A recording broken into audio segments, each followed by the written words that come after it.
It's makeup. Hello everyone, welcome to Makeup by the Numbers. I am wearing a cheerful yellow to offset the winter blues that are coming over the weather here in San Antonio. And today I'm going to be filming the last 6 months of empties that I have. So I have quite a few. Stay tuned. I'm going to break it down by category, do my worst and my best so you guys can see what's worth buying, what's not, save you guys some money. First off, we're going to go with skincare. Now I have 6 skincare products. I'm going to do worst to best. There's really only one that didn't really pan out the way I wanted to. Now, the first product that I have up is the Pharmacy Daily Greens Oil-Free Gel Moisturizer. I absolutely love this product normally when I buy it in the full size because I have oily skin and it just moisturizes your skin without aggravating some of the other conditions like oil and blackheads and acne and things like that that you may be predisposed to if you have oily skin. So this was a fantastic cleanser. But it was shipped in such a way, or maybe it was not a good product or not a good batch. All the cleanser had pooled in the bottom. It looked less than a quarter full, and it was not a good consistency. Like it just, even when you rubbed it and spread it in, it's a little bit hard to see because the lighting and it is translucent because it's a moisturizer. It just didn't really work out for me, so I was really disappointed in that. And coming from pharmacy, I expect a lot more of them. But if you've had a similar experience, let me know. Let pharmacy see that. Let them know so that we can make sure that every product they get is actually usable. Because this product was actually it didn't absorb and it really had to be worked into my skin and it wasn't quite right, even though the product itself, again, I used it before, I love. I'm really excited I panned this because this was huge. This is the Dove Nourishing Body Care Beauty Cream. It has a very light whipped texture. It's great because it's Dove, so you know it's very safe to use. I cleaned this out and dried it. I did a great job with this one. I ended up trying to pan a highlighter, and in that highlighter I mixed that in with the remainder of this, and it was a little too glowy for me. I've learned that that's not a way that I prefer to use up and pan a previous highlighter, but it was an experiment and it worked out well. But just getting through this entire thing took quite a while, and I'm really glad I did it. I don't moisturize as much as I should. Next up, I have the Pharmacy Green Clean, and it's so funny. They gave me a sample of the product that I actually ordered, and I'm like, okay, well, yes, give me more of what I bought for free. Thank you. This is one of my absolute favorite balming cleansers. I normally don't buy it because of the price, but giving me more of something that I already want is absolutely fantastic. If you're not sure if this is the way you want to go, absolutely try to score a sample of it because it's worth it. Next up, I have the Tarte Mermaid Skin. This is at least the second, if not third one that I've panned of these.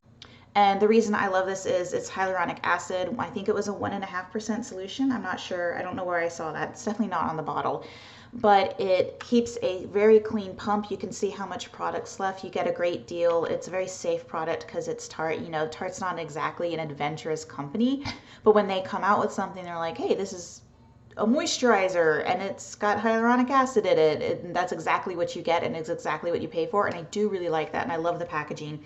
And it just felt so good on my skin because it's a serum, it goes in, it's not greasy, it's not oily. So I'm having to search now for other hyaluronic acids because they discontinued this. I don't know why. I guess it just didn't sell that well. But overall, I'm still really happy to have gotten through it because I enjoy knowing that I'm using my products and knowing that I'm getting my money's worth when I spend. So overall, it's still a win for me, although I am bummed that I can't get more.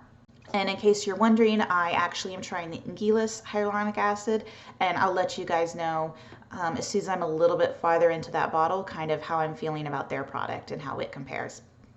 Next up, I have the Gelu Advanced Scar Cream for all scar types, best recommended tissue. This is such an interesting product that I got off Amazon. I needed something that had vitamin E in it for scars.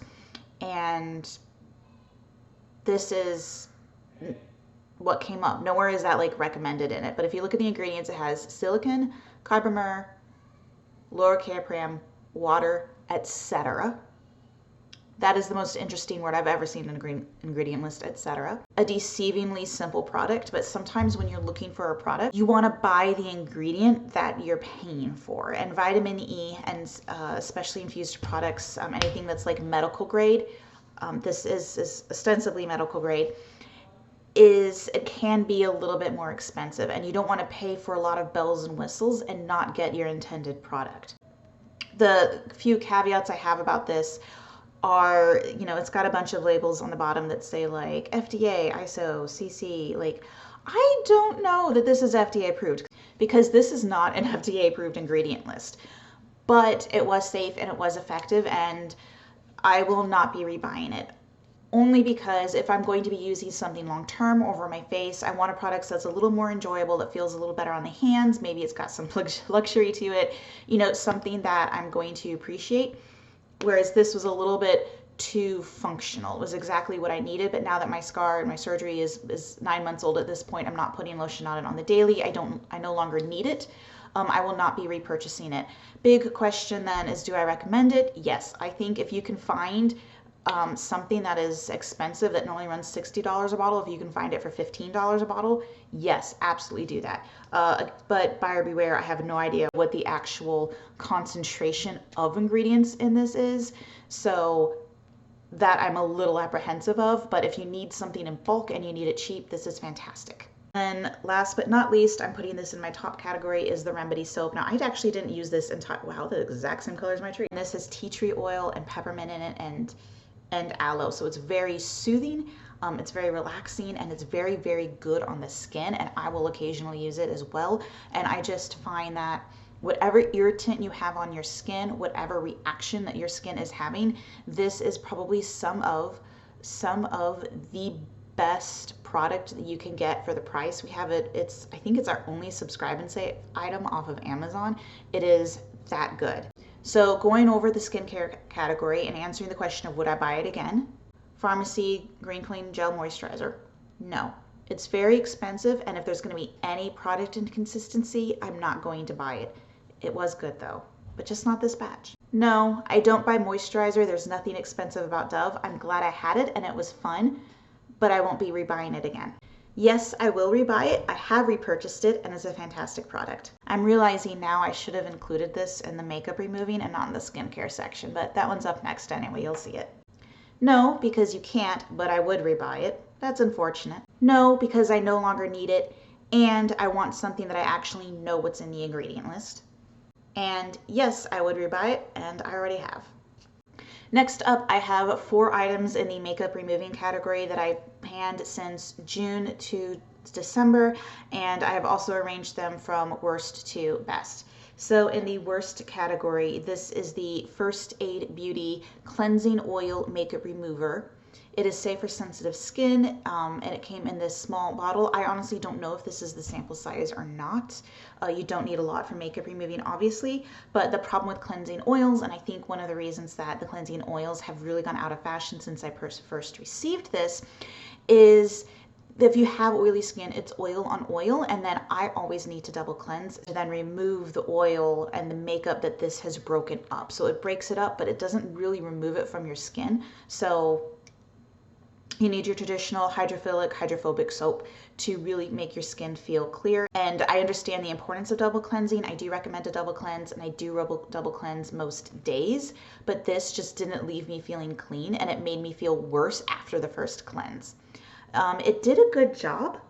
I'm not going to say that it didn't break up the makeup, but it broke it up worse than all of my balms. It broke it up worse than the drugstore one I'm going to review next. And it just wasn't anything special. And I just can't recommend a makeup removing oil unless your skin's that thirsty that you need a makeup removing oil. And I just think the proper way, I think, I'm not a dermatologist, but my recommendation would be to just use something that's really going to do a good job removing the makeup so that you can be sure you're not leaving that behind, and then moisturize your face later and replace the healthy oils if you've stripped them off your face. I think that's a better solution than the cleansing oil makeup remover. Next up, I have the Maybelline Expert Eyes. Now, this one I had in my bag. I've had this one, which is for waterproof makeup, and I've also had the baby blue one, which was for waterproof makeup. I don't even know if you can get these anymore because I found it in my gym bag. So this is like 6 or 7 years old, and I found it. It was like Christmas all over again, but Christmas from like 6 years ago. It did a pretty decent job removing waterproof eye makeup, but it was complete rubbish at removing any other makeup, which is crazy. Like, it's an eye makeup remover. I know it's specialized in eye makeup, but do you think it would break up your face makeup? No, not really. Which is maybe something you'd want if you like to practice your eyeshadow looks and you need something that won't disrupt the rest of your makeup too much. This actually would not be a bad product. That being said, aren't there so many products out there that do a good job that won't disrupt your makeup? I was able to get through this fairly quickly because, you know, it is a thinner liquid, so I did use a lot more of it and a lot more quickly. I only had about half a bottle to go through to begin with, but it definitely is not going to be my favorites for this year at all. Next up, I have the Pharmacy Whipped Greens Oil Free Cleanser. That is really bright. There you go. It's a great product. This is also a sample because I did make a large purchase from Pharmacy earlier this year. And it's, you know, it's a foaming cleanser. It's kind of basic. It smells good. It's light and refreshing. It doesn't leave anything on your skin, but it's also not like really, really harsh and stripping. It does have a nice foam. I love Pharmacy products. This isn't my favorite, you know, but actually it is up there. I'm not going to do a full-size ultimate review like I usually do on these products because this is only a sample and that's not really fair if I'm trying to come up with a comparison for these products. But overall, you know, I'm like, again, give me the samples of the products that I've known and used before and love. Please keep doing that. And then last but not least, I have the Juno Skin. Now, when I reviewed this, I raved about this. I was like, this is the best makeup balm remover I've had. It smells great, looks great, feels great, removes everything, and it's $15. And then I said, I will buy it again because I'm almost out. I panned it, and then I did not buy it again because Pharmacy had that big sale, and I wanted to try their Strawberry Shortcake Cleanser, so I bought that. But I am almost out of that already. And well, I say already, it has been 6 months since I filmed. I will be buying this more, and it's a pretty big tub. You get a lot in here. So I am super happy with the cost of this product because I go through makeup remover is something that everybody goes through to a pretty serious extent. If you wear makeup daily, it's probably removing it daily. You should be removing it daily. If you are in the market for a new makeup removing balm or you want to save some dollars even though you like what you have, definitely consider the Clean 10 Cleansing Balm by Juno Skin. So going over to recap, would I buy this again? No. Do I even recommend it? No. This was a horrible product. I don't recommend it. Okay, horrible is a strong word. Not good. Not good. The Maybelline Expert Eyes, would I buy it again? No. I didn't even know that I had it. Do I recommend it? No. I think we've moved on to better products. I think if I'm going to recommend something that fills a similar purpose in my makeup removing routine, I would actually recommend micellar water. Would I buy it again? Maybe if the price is right. Do I recommend it? Absolutely. Would I buy it again? Yes. Do I recommend it? Absolutely. This is going to be in my cart for next month to purchase again. So that's it for skincare and makeup removing. Let's move on to fragrance. First up, I have Acqua di Gio from Giorgio Armani. It is a very light, refreshing, watery scent. Not a watery scent like it's watered down, like it smells like fresh water. It's hard to describe, but that is what they were going for. I do feel it's unisex. I used it on myself. It has a 24-month shelf life, made in France. And it was a really good product. I enjoyed using it. This sample gave me about 10 days of use, so more than that in sprays, probably, 15 to 20. And it's a really good product that I'd recommend if you're looking for that price point and that sort of scent. I will say there are other things that are scented like that are a lot less expensive that you can get at the drugstore, because when something is like that inoffensive and generic, it's kind of like buying a candle that smells like clean linen. You don't have to go to Yankee Candle to get that scent. You don't have to go to Armani to get this scent. But if you want to try Armani scents or you really, really like this product line, it could be for you. Next up, I have Chanel Mademoiselle. Now, I think Chanel's a classic. Even this spray bottle is a little higher quality. It's glass, and I got more than 14 days out of this. It looks like it holds less volume, but I got so much more out of it. And the scent was so much more pungent. Even though they're both Eau de Parfums, which should be the most concentrated scent per fluid ounce, I felt like this this spoke the designer price tag that a full-size bottle of this would command. So I was really impressed with that. I could not stand the scent though. It is very heavily floral. It is like opening up your grandmother's purse and just sticking your head in it and breathing it for 3 days. This was not my scent at all for me. And I think if you're going to put down the money on Chanel, then maybe consider something like number 9. I don't see the appeal. I do know that Mademoiselle is one of their more popular ones, but unless you're into that really strong floral scent, I personally don't recommend it. And then doing the complete opposite spectrum, moving on to She Glam, the Wonka Golden Egg.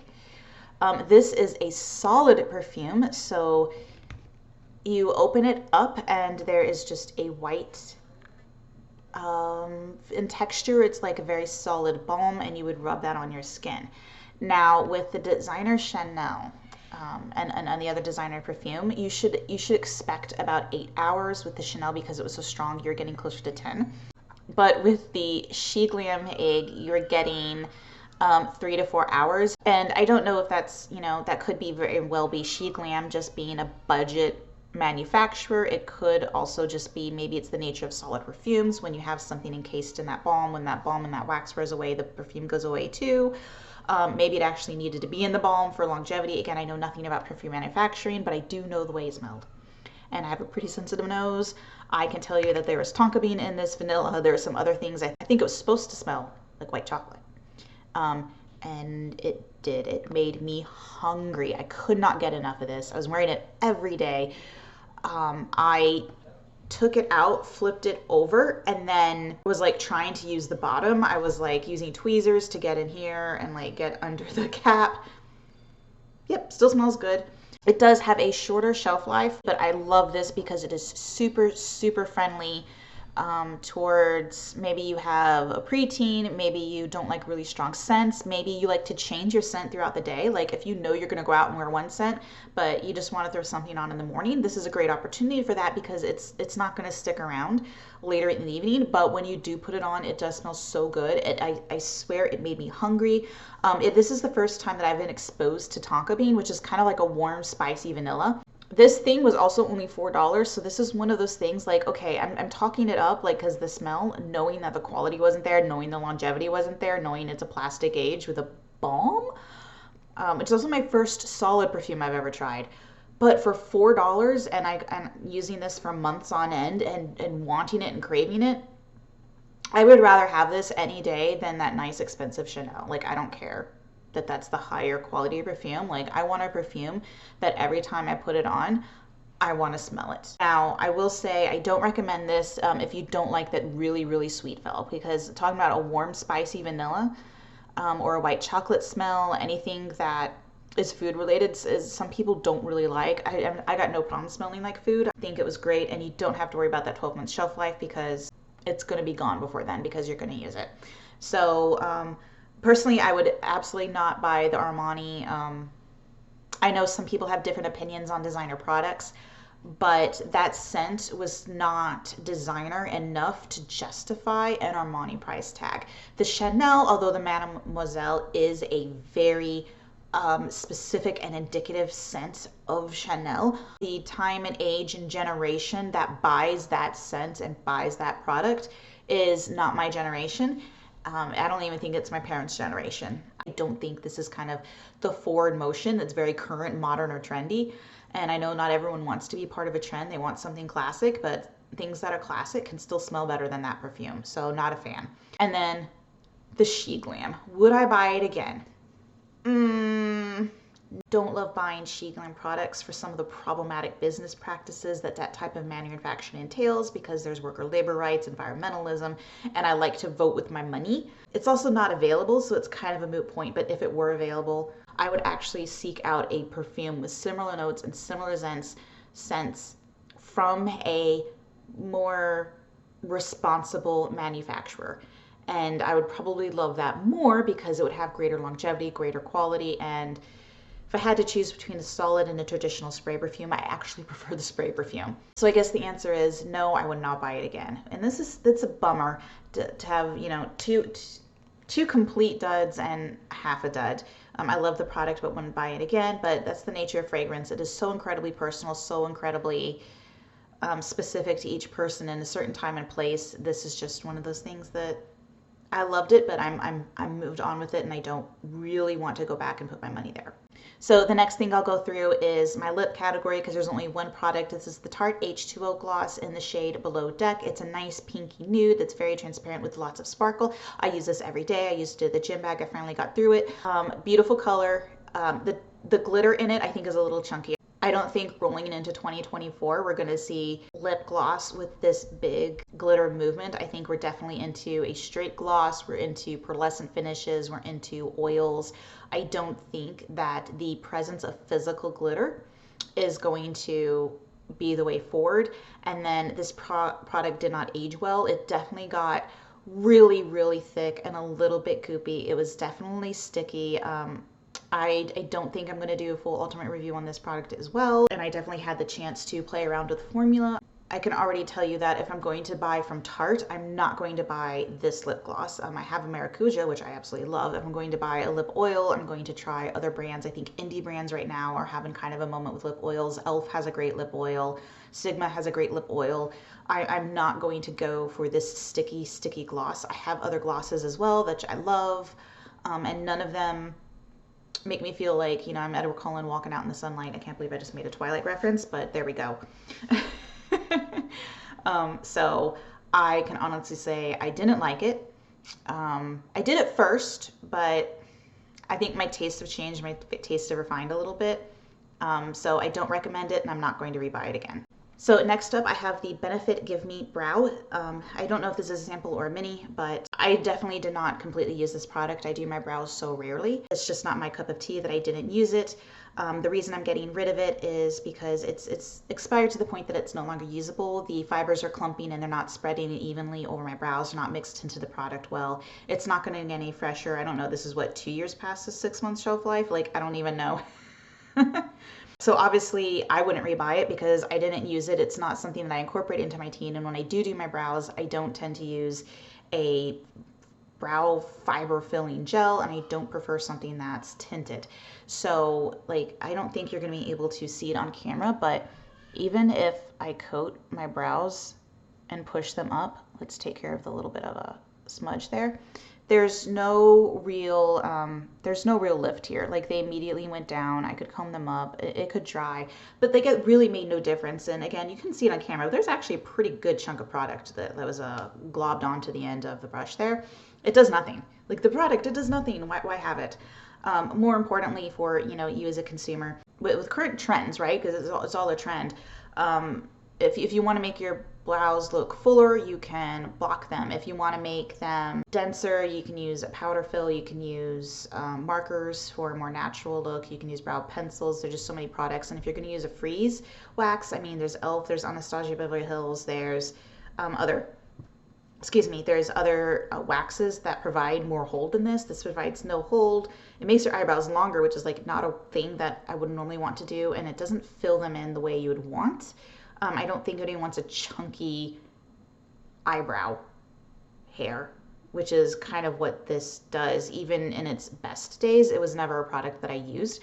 I'm not going to say that it's a terrible product. I know when this launched, it was kind of amazing and still has some pretty strong support in the makeup community. But I just think that I would rather have 2 products and make my brows look amazing and take 2 steps than have like this. I could only really see it being beneficial if you are extremely fair and extremely sparsely browed, and you're going to do other things to your brow as well. So I don't recommend this product. I'm not hating on you if you use it. I'm glad you found a product that works for you. But if you're on the fence and you know a lot of people are using this product, maybe just take a step back and say, does this really fit my makeup needs and my brow needs? My brow needs, like my brow has independent needs. I don't even know if it has wants, really. It's not a sentient object. Although sometimes I do feel like my eyebrow hairs have a mind of their own. This is not the product to tame that. So I am not going to buy it again, and I don't recommend it. So next up, I have face products, and it looks like I have 5 face products. Again, keeping with my trend of going worst to best, I'm going to start off with the One Size Secure the Primer Secure the Blur Makeup Primer. I had already done my review on makeup primers in general and blurring primers. I think if you need a hydrating primer or a sticky primer or a luminizing primer, all of those are better for you. This is pretty much par for the course. It felt and applied most similarly like the Rare Beauty pore blurring primer that I have. Overall, I think the Rare Beauty has a little bit more tack, so I do think that it's a little bit better primer overall, but these are pretty much kissing cousins, and I don't recommend it. I don't recommend any pore blurring primer, but if I were to recommend one, I guess is what I'm saying, it would be the Rare Beauty. Next up, I have the Clinique Even Better All Over Concealer and Eraser. This is kind of a cool product. Forgive it for being so messy because I did take the plunger out. So it has your traditional doe foot, which was soft and fine, and then it also has this sponge, which I used a couple times just to test it out. Definitely a good product. It's definitely a good creamy concealer, but Clinique is another one of those brands that just tends to fly under the radar. They don't have anything that is like super trendy, super viral, super catching the radar. It's just a basic concealer, and you can get concealers from almost every makeup manufacturer. It's almost any price point in a million shades and a million consistencies. Like, what are we doing with this concealer to make it stand out? And it just happens. You know, I'm glad they sent it to me. I appreciate that. But this neutral color was way too dark. I'm going to put it on my arm just so you can see how dark this neutral tone is on me. Look at that. And I know you're thinking, but your arms are so white. Look how white my skin is. This was I'm just going to show you. It doesn't blend in. And I do use my finger because it warms up and blends. But see, even taking a dot and blending it out and making sure it's white, look how yellow that is. Now, it's probably, again, this room's blue because the lights, but this was just too dark. So, you know, kind of going back to it, it didn't have the coverage that I needed. It didn't have the color that I needed. It wasn't good at color correcting. It was too dark to go over my makeup. What good was it used for? Because I had that foundation that's too light. This was an excellent mixer. So I did end up using this. I gave it a good, you know, college try under my eyes, and then in the center of my face is a traditional concealer, and I ended up mixing it with my foundation, and it turned it into a beautiful full coverage foundation because this is creamy and because it wasn't too terribly far off my foundation shade. Mixing it in was just phenomenal, and I got really good wear. It didn't slough off. It set well. It didn't oxidize, and by oxidation, really just dry down to its natural color. I actually think that this concealer turned out to be pretty good. So again, if Clinique is something you're interested in, it's something that you can do. But there's just so many good concealers out in the market, like NARS, like one of Tarte's 1,000 concealers, like the High Glam concealer, that's next on my list to try. There's just so many out there. I'm like, what is it that would bring you to Clinique? And I really hope it's not this like kind of pulsing and ineffective sponge. Although I could see how useful this would be when traveling. Next up, I don't even know how to approach this, so I'm just going to treat it as two products. So this is the KVD Lock-It Powder in Translucent. I like this powder because it was truly translucent. I don't use loose powder, so I've had to wait forever to pan another product to dump this in so that I could use it, and then I didn't go very far because I used so much powder to really mattify my makeup. It did mattify, but it didn't last nearly as long as my other pressed setting powders, and I think the Kat Von D brand was a little problematic, and the KVD, since going independent and not standing for her initials, just doesn't really speak to me because it doesn't have any sort of that like underground brand leadership that it had before, where it was supposed to be a little bit counterculture. Like this, like it's just as basic bitch as any other, excuse the language, as any other makeup brand out there right now. So it's definitely not something I'd be buying again, but I did need the container, so I'm glad that I finally used it up. And I used a little bit of foundation and a little bit of pore blurring primer because I have that left over and I'm trying to find a use for it, and a Tarte powder blush, which was not pigmented at all. And again, I have super fair skin, so if you can't see a blush on me, what shade is your blush? The number of people are few and far between who have skin that blush would look good on. So I ended up cutting it out, mixing it in, mixing my own blush. I didn't like it as much as my first blush attempt, but I did get a really good really pigmented blend out of it. I actually had to be careful of how much I put on. It gave me kind of a rosy nude color that blended seamlessly with my foundation because it was made with my foundation. But I still was really happy to use it. I could make it again. I don't know that I will. Simply because I don't know if a mousse blush is really the texture that I go for, especially because then I do have to powder right on over it. I do prefer powder blush. A B for the KVD powder and a F for Tarte. Next up, I have my LOIS. Now my LOIS, this is the Triple Fix Translucent Setting Powder in Resilience, and this is what I was actually referring to when I talked about translucent, not really being translucent. This definitely has a yellowish cast on my cast. Let's get some on my finger so you can see it. Yeah, you can just barely see it. It's got a yellowish cast. Now, some people like that because it's brightening, but pink is also brightening. It really depends on your undertone. So I don't love the yellow cast on it. Like, if I want translucent and I buy translucent, I expect it to be translucent, and it's not quite there yet. If I wanted a brightening shade, I would have purchased a brightening shade. I don't like when companies make that decision for me because I actually really liked this powder. I liked how well it set. I liked how mattifying it was. I liked how silky it was. This was really highly rated.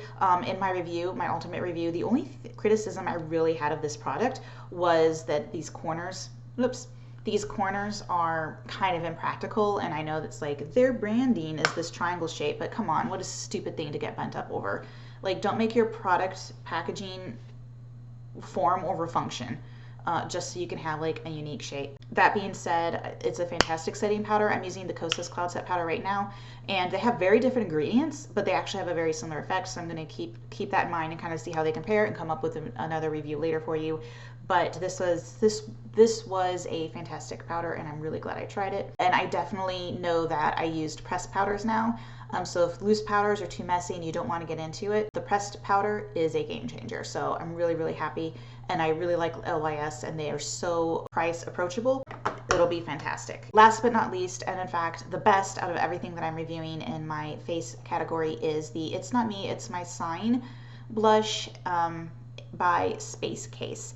Now, if it looks like it was super panned, I basically did pan it. It's a cream blush, but it's such a flattering, easy shade on me that I loved wearing it. It was kind of a nude mid-tone pink. But I also have a powder. It's an eyeshadow. It's a rose gold shimmer, and it's loose. And I don't wear it, and I have similar shades that are pressed now, so I never go for it. Ended up mixing that with a little bit of blush that was remaining. It did use a little bit more of that Pore Brain primer, and I made an amazing, amazing mousse blush. It was creamy and whipped and shimmery, and it took this from a gorgeous nude matte to a little bit pinker, which again really suits my undertone, and it's really in vogue right now, kind of a cooler tone pink, and put a shimmer in it that with that gold shimmer with a very, very, very finely milled, almost made it like a blush lighter. It was my only shimmery blush actually, because my blushes are mattes. I'm happy that I have a product that I used and loved, but I was actually unhappy because I can't make more of it because like I have scraped every last ounce of blush in this out, and I just can't get the same effect with my current ingredients. I will definitely say though that Space Case formula, which is very creamy, and it lasted a long time. It lasted well past the shelf life of this product. Turned out to be absolutely phenomenal. Going back over these 5 products, again, worst to greatest. I wouldn't recommend it, and I wouldn't buy it. If you don't already have it, just get the Rare Beauty instead. I wouldn't buy it, and I don't recommend it. That being said, it's not a bad product, and it is really good for travel. Plus, I found it surprisingly good as a foundation mixture. The powder itself I found to be a little bit blasé. It provided adequate coverage, but it was really translucent, which I liked. But I think for coverage, a pressed powder is the way to go. As far as the blush that I had in here, Tarte, it's an F. I don't recommend it. I wouldn't buy it again. And that goes for the powder as well. Now for the LYS powder, I do recommend it. I absolutely loved it. I might buy it again, but I'm still playing around with pressed powders, trying new formulas, and I haven't found my favorite yet. It's definitely still on the list. And then the Space Case. I absolutely love the formula. If I'm in the market for another cream blush, I definitely will consider it. I prefer it to the sticks. It went on with this blush with the sponge so well. It mixed with other products so well. It was so flattering. I absolutely adored this. I do recommend it. I would buy it again. Now moving on to the eyes. I have 5 products in eyes, but only 2 of them are mascaras and then the other 3 are shadows, so I'll move on to that. So for first up, I have the Bobbi Brown Smoky Eye Mascara. I did do an alternate review on this. I thought it was a very good mascara, but I also found it was a little underwhelming. I don't think it's a game changer. I think it was a very good mascara. I enjoyed it, I used it, but I don't recommend it and I wouldn't buy it again because there are just so many better things out there. Next up, I have the Cali Ray. Now, I would not buy the Cali Ray again, but do I recommend it? It has a very niche customer group of people who want the tubing mascara, but they don't want it to really perform and act like one. I won't use this product and I don't recommend it for most people, but I think if you want a tube and mascara and you don't like the way they feel or the formula, then this one might actually be for you. Next up, I have a single shadow. Now these are, I say these because this is one of 4.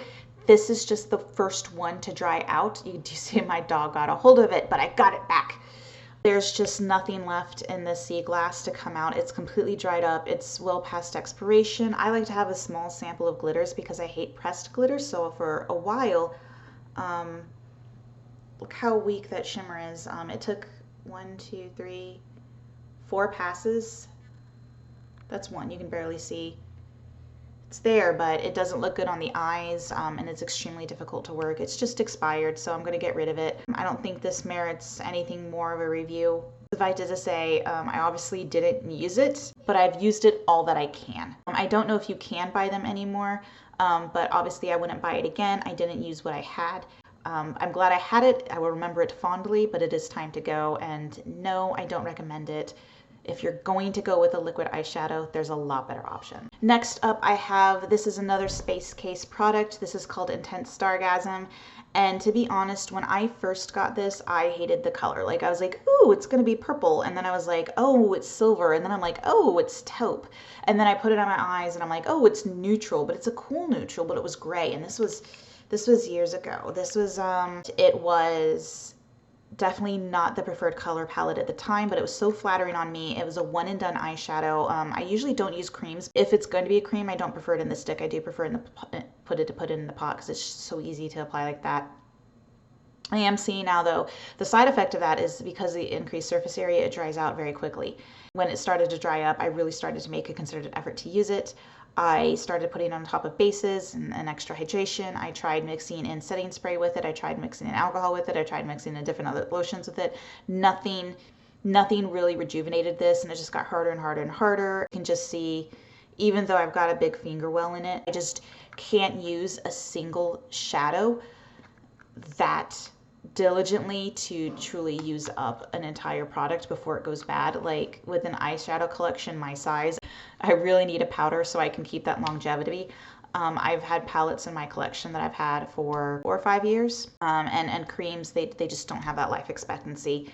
And I'm also slightly uncomfortable again over time as the creams have the potential for bacteria and other growth issues. Putting it near my eyes could be problematic, so I knew it was time to retire this one. That being said, this color is so unique, and it was a one and done eyeshadow. It's a neutral and a cool, and it was absolutely beautiful. Last but not least, I do have the Artemis palette, and I apologize for this section. I did not do worst to greatest. It's a big palette. This is the Alter Ego Artemis palette. This is a dupe for Natasha Denona's Metropolis palette, and I have another Alter Ego palette by her as well. I have the Goddess palette, which is her bronze, no, it's not her bronze, it's her gold palette, and it's stunning. It's beautiful and the formulas work, and I absolutely love it. As you know, I don't do declutters. I don't just periodically go through my makeup collection and throw stuff away. That's just not the value that I have and not what I try to embody to other people. So I don't do the declutters. But if I have something that truly isn't working for me, I don't hold on to it. For the sake of holding on to something, because I do believe things should bring you joy in your life. If you're going to spend your money on something, it should be something worthwhile, and it should be something that you enjoy and it makes you happy. And that's why I'm into makeup. It just makes me happy. It doesn't have to be any deeper than that. And this palette wasn't making me happy sitting in my collection. Like, it was kind of like whenever it became its turn to be used, I was kind of a little disappointed. I never really felt inspired by it either, even though it's such a big palette. There's a lot of looks that you can do that are really cool. I was always struggling with the shades. And the reason for that is obviously this is a Natasha Denona dupe, and she has her cream formulas. When I was dealing with the hard pan that I was getting in the cream formulas, they weren't picking up on my brush very well, and I prefer to use my fingers a lot of the time, but that was causing hard pan really rapidly. So I'm like, okay, we'll just use tape, lift it off, no big deal. It wasn't coming off, and then I would use lots and lots of tape. So eventually I scraped the top of it, and then I would like, okay, no fingers, and go back to the brush. But even with a clean brush, it wasn't picking up, and I'm like, okay, well, I'm back to square one, use my fingers. So I'm like, well, maybe it was just something on my fingers that day. Nope, immediate hard pan. And this is not like the hard pan where, again, you just lift it up and you keep going. Every eyeshadow eventually can get hard pan, but this was like immediate and instant every time I try to use these shades. And in this palette, there are 1, 2, 3, 4, 5, 6, 7, 8, 9, 10. 10 shades in a 28 shade palette. I'm not going to deal with looking at a palette and having to filter out which shades that I can't or I'm not going to use to try to come up with a look, especially when it's 10 out of 28 shades. That's a lot. And then when I started looking at the neutrals, I don't care about the neutrals. That are just typical matte powders. They're ubiquitous. There's warm mid-tone browns. Like, I can get that anywhere. I don't mind that they're in a palette. I mean, some palettes do need to have them, obviously. And even if it was worth saving, if I thought about popping out the rest of the shades, then, well, what am I saving? I'm saving 3 warm neutrals. Nobody needs to save that.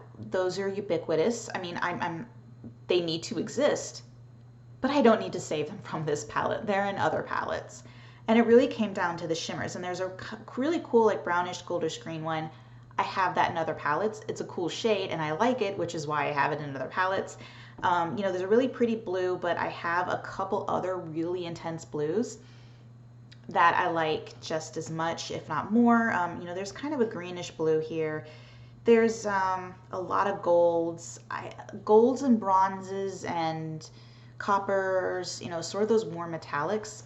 Again, they're in a lot of palettes, and there was nothing special about these because they were just shimmers. They weren't duochromes, they weren't extra textured, they weren't flaky, they weren't metallic, they weren't foiled, they were just shimmers. So they are pretty and they're fine, but like when I look at this and I'm like, all the work that would go into to get single shadows, and I know how much I hate single shadows. I don't use them. I don't want to have them in my collection. Why would I break this apart and do all that work to give myself something I don't want? In a formula, that's okay because this isn't Natasha Denona formula.